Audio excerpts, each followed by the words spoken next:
Now the incentive in getting Bullet Truck out this morning in a big rush, I was up early cleaning out so I could move it, is Chelle's got a new couch coming and it won't fit through the front gate, so it has to come through the garage and then through the sliding door into the house. But while it's out, I'm going to repaint the cage, we'll have a look at that IFS front steer box. Will it start?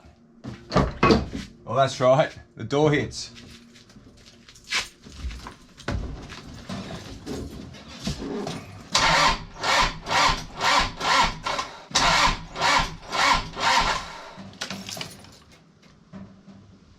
Flat battery, 12.3.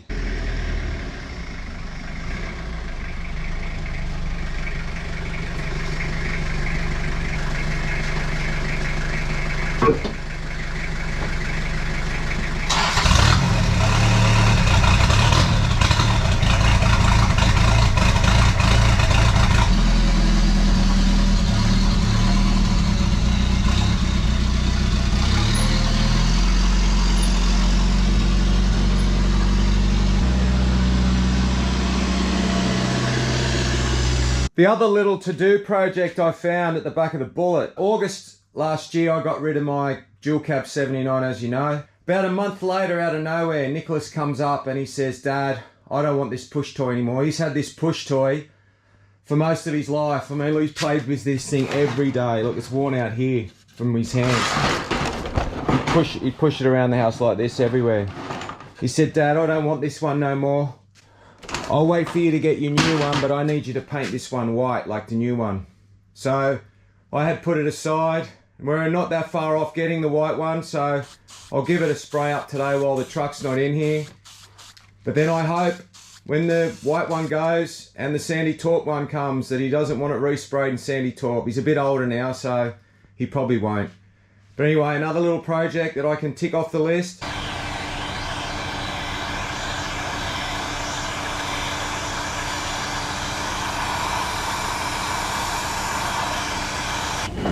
All good there with the delivery? Yeah. The little kids have got boxes to play in.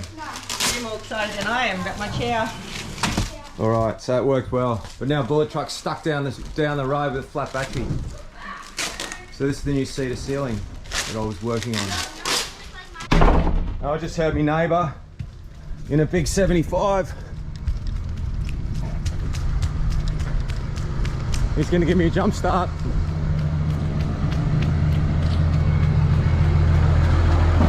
So I don't think the solar panel's going to cut it. No sun. Big 75. All right, let's do it.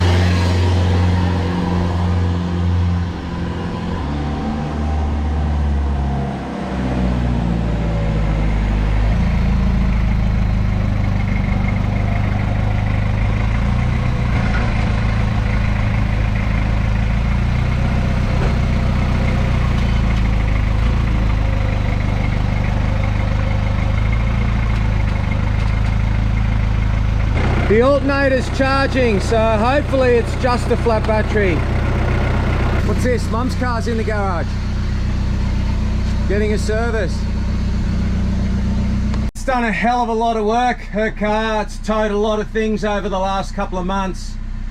So realistically, I think I'm gonna have the 79 for this upcoming weekend where we're gonna go up to Nunes with Adam, his family, Phil, his family, the same group of people we went to Dewar with. But I'm just getting this ready just in case the 79 does let me down again and we need to tow the Jayco with the Fortuner again. While the oil's draining, I'm going to wash all the bar work on the HiLux. It's a rainy day today, but nonetheless I'm going to clean all the bar work. I'll cut those front cable ties off the flares, and my intention's going to be to repaint this cage. We got the harnesses to finish off. I've got to look at the steering, think about changing those front springs. There's a fair bit on my list to do for this vehicle. A fuel filter. Yeah, it looks cool. So he had this at a very young age, and then this morning Chelle showed me this video she found in a phone. But have a look at how he drives this kid.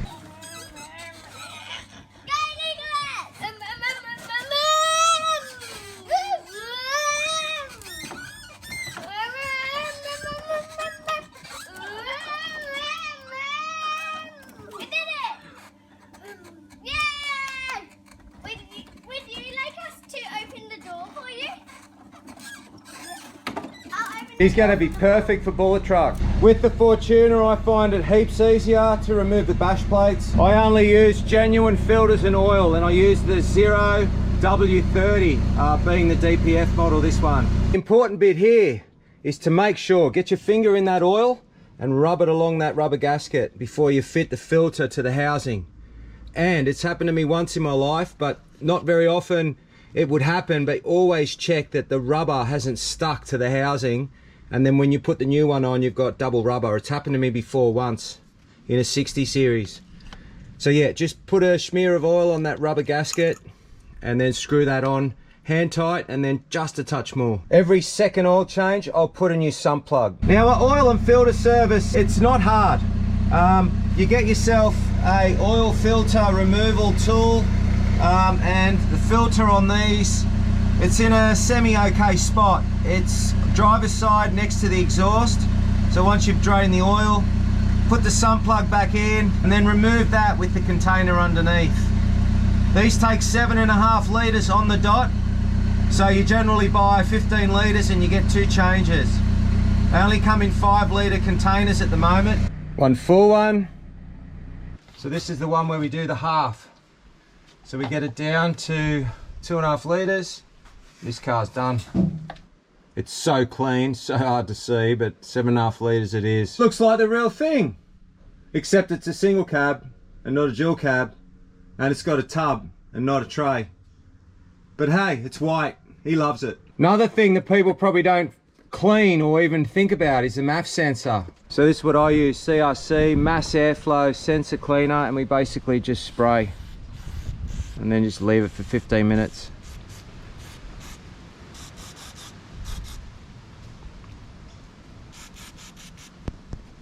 Now this says use every time you clean or change your air filter. We change ours every 5 to 10. So I probably do this every 20. Air filter self-explainable. Undo your clips, pull the lid off, take the filter out, put the new one in.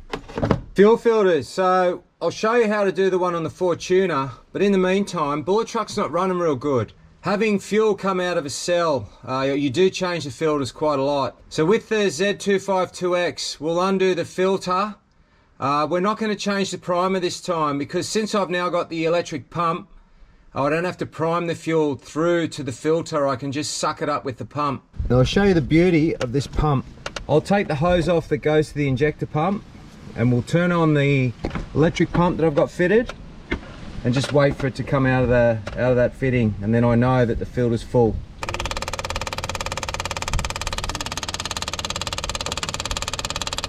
All right, the pump's cranking.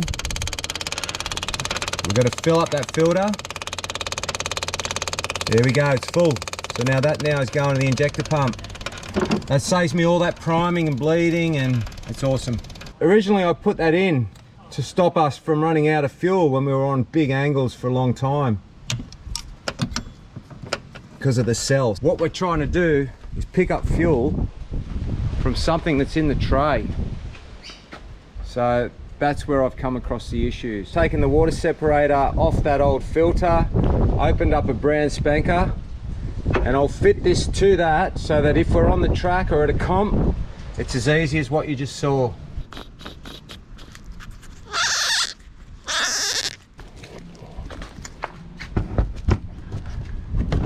Into the spares box it goes. Bullets, filters, new and clean. Back to the Fortuner. Nice hat, buddy. The same as you. Same as me. You put Penrite oil in your Land Cruiser? Yeah. You happy with your Land Cruiser? Mm-hmm. Looks good, doesn't it? Just like Daddy's real truck now. Cool. With these fuel filters, they're tricky, but once you know what you're doing. Okay, so we're going to loosen off this plastic cap to basically take the head off it. So we're going in a clockwise position, and that'll basically undo like a, you know, a sink trap. Undo the plug so that the cap can lift off, put it aside. Now in my opinion, there's 2 reasons for contaminated diesel. 1 is bad diesel, and 2 is people doing this job. So you've got to be really careful that you have that cap right out of the way. We'll pull this filter out. This one doesn't look too bad actually. Normally they're really black around the bottom section here of these ones. There's a little bit of difference in color here, and there's a little bit of blackness at the bottom, but I've seen a lot worse. So we'll get this one in, and in the kit comes this seal here. Now that seal I change every time. It's this one here. It's that first groove down. Get it in. Carefully drop that new filter in. And then bring that cap back across. And this time we go anti-clockwise to tighten it back up. Plug back in, it's screwed off. Now we give it some pumps until we fill it hard. So what we're doing here is we're filling up that filter area with diesel. Now that feels pretty hard to me. The traveling we do, I keep a spare fuel filter under the back seat. You never know when you're going to pick up bad diesel. I run the BP Ultimate in all my diesels. A couple of tips from a couple of old school truckies. That's at the moment the flavour of the month. Well, it's been for a couple of years. Okay, back in the car, we're going to kick it over. Now look, if it doesn't start or if it doesn't run for a long period of time or it runs funny, we're okay on this time, but it's all good. Don't panic, just go back and do the pumping on the primer pump. It just means that you've got air through the system still. We're okay. Now the next move is to make sure we don't have any diesel leaking out of that filter housing. It's a bit hard to tell unless we clean the area properly. So basically at this point I'm just going to assume it's all okay. I love all my Toyotas. We drive them hard, but we look after them. It's in the blood. Now I have to say, I'm quite concerned about this smoke. Now I know we had a flat battery and I potentially didn't glow it properly, but white smoke in a diesel is generally unburnt fuel. We'll pull in and see the boys and grab a set of glow plugs. Hopefully these bad boys do the trick. Some good news though. Cameron from Roadrunner, great sponsors for Team Bullet. He sent some photos for me to be excited about. My 40s on the brand new Creeper locks. Now I remember getting the brand new Creeper locks with the 37s on the 17-inch rim size not that long ago. How beautiful and clean and shiny. And I also remember the very first drive, the very first hill on that drive, scratching two of those rims.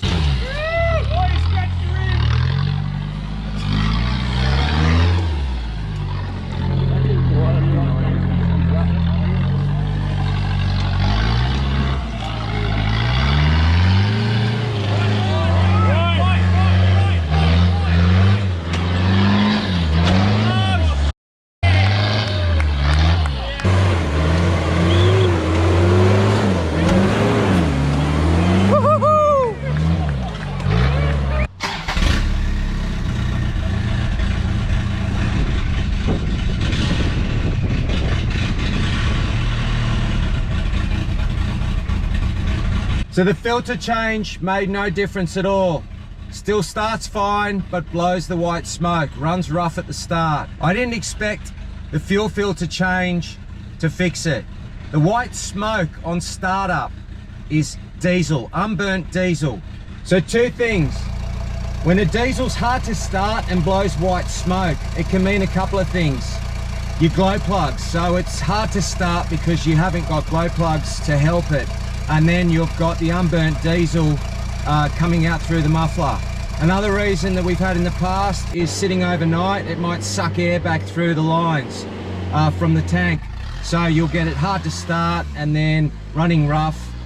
Basically it's needing diesel.